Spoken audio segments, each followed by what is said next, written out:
کلمے کے آداب ونحمد ونصلی علی رسول الکریم اما بعد۔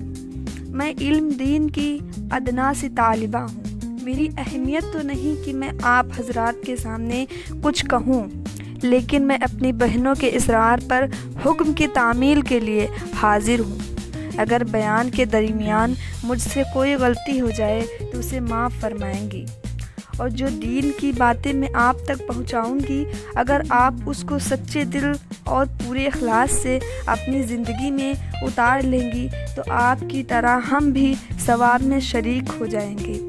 اللہ تعالی ہم سب کو صحیح اور حق بات کہنے اور سننے کے ساتھ عمل کرنے والی بنائے، آمین۔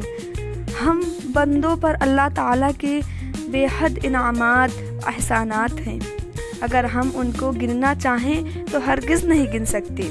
خود اللہ پاک نے اپنی پاکیزہ کتاب قرآن حکیم میں ارشاد فرمایا ہے کہ اے انسانوں، اگر تم اللہ کی نعمتوں کو گننا چاہو تو ہرگز نہیں گن سکتے۔ ہم بندوں پر جہاں اللہ تعالیٰ کی بہت بڑے بڑے انعامات و احسانات ہیں کہ اس نے ہمیں ہاتھ، پاؤں، دل، دماغ، قوت، طاقت اور طرح طرح کے کھانے پینے کی چیزیں، ہوا، پانی وغیرہ سب کچھ دے رکھا ہے، جن کی قیمت کوئی انسان اندازہ ہی نہیں لگا سکتا۔ اگر وہ چاہتا ہے تو ہمیں ان سب سے محروم کر دیتا ہے اور ہم اس سے کچھ نہیں کر سکتے، لیکن اس رحیم و کریم مولا نے ہمارے ہزار قوتوں ہی ہوتے ہیں یہ بھی ایسا نہیں کیا، ہزار کوتاہیوں کے ہوتے ہوئے ایسا بھی نہیں کیا، اور ہم ان تمام چیزوں کو استعمال کر رہے ہیں۔ لیکن میں آپ کا دھیان ایک ایسی نعمت کی طرف دلاتا چاہتی ہوں جو کہ تمام نعمتوں سے بڑھ کر ہے۔ کاش کہ ہم ان نعمتوں کی قدر قیمت کرنے والیاں بن جائیں، آمین۔ سامعات، وہ قیمتی نعمت ہے لا الہ الا اللہ کا سچے دل سے اقرار کرنا۔ یہ نعمت کتنی عظیم اور کتنی بڑی ہے۔ صحابہ کرام اور صحابہ کرام کی بیٹیوں سے پوچھے، جو لوگ اسے کلمے کی وجہ سے مصیبتوں تکلیفوں کو جھیلتے رہے لیکن ایمان پر آنچ نہیں آنے دیا، بچے روتے رہے، بھوکے رہے، بلبلاتے رہے، لیکن اس کلمے کے سننے سے سینے سے لگائے رکھا۔ آج میں آپ حضرات کو اس مختصر سی مجلس میں اسی کلمے پاک کی حقیقت اور اہمیت پر روشنی ڈالنا چاہتی ہوں۔ کاش کہ اس کی عظمت، ایمان کی صحیح قیمت کا اندازہ ہو جائے۔ عزیز ماؤں بہنوں، میں نے آپ کے سامنے حضور پاک صلی اللہ علیہ وسلم کی ایک چھوٹی سی حدیث پڑھی کہ من قال لا الہ الا اللہ مخلصا دخل الجنۃ، جس کا مطلب یہ ہے کہ جو شخص اخلاص کے ساتھ لا الہ الا اللہ کہے وہ جنت میں داخل ہوگا۔ کسی نے پوچھا کہ کلمے کی اخلاص کی علامت کیا ہے؟ تو آپ صلی اللہ علیہ وسلم نے فرمایا کہ حرام کام سے اس کو روک دے، اور یہ ظاہر ہے کہ اگر حرام کام سے رک جائے گا تو لا الہ الا اللہ کا قائل ہو گا تو اس کے سیدھے جنت میں جانے میں کیا شک ہے۔ لیکن اگر حرام کاموں سے نہ بھی رکے تب بھی اس کلمے پاک کی یہ برکت بلا شک ہے کہ اپنی بد اعمالیوں کی سزا بھگتنے کے بعد کسی نہ کسی وقت جنت میں ضرور داخل ہوگا۔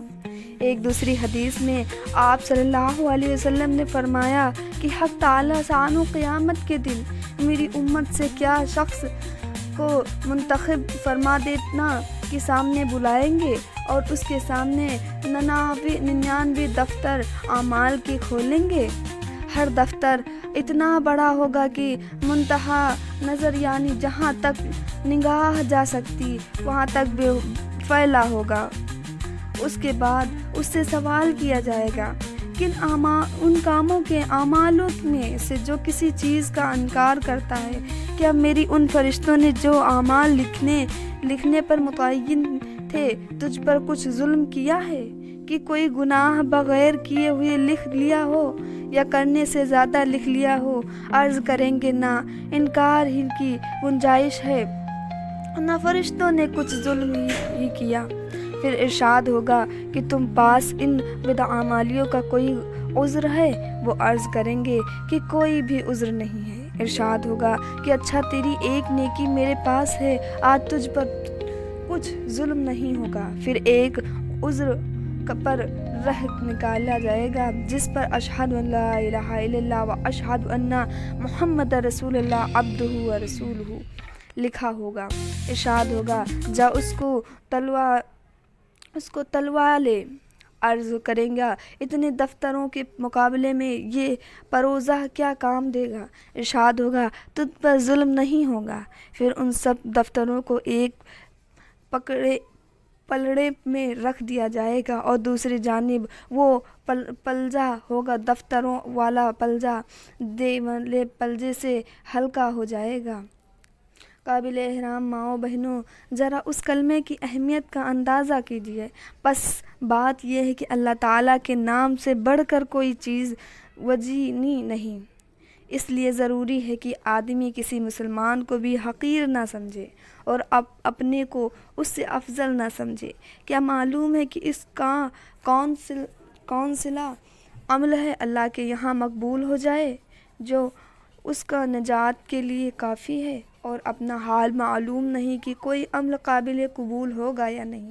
اللہ تعالی ہم سب کو اخلاص کے ساتھ کلمہ پڑھنے والا اور ان پر عمل کرنے والا اور سچی مومن عورتوں میں سے بنائے اور اپنے انعامات سے محروم نہ رکھے، اور ہمارے ٹوٹے پھوٹے اعمال کے قبول فرما کر ہمیں جنت کا حقدار بنائے اور کلمہ کے اخلاص کی دولت سے مال و مال کر دے، آمین۔ وما توفیقی الا باللہ۔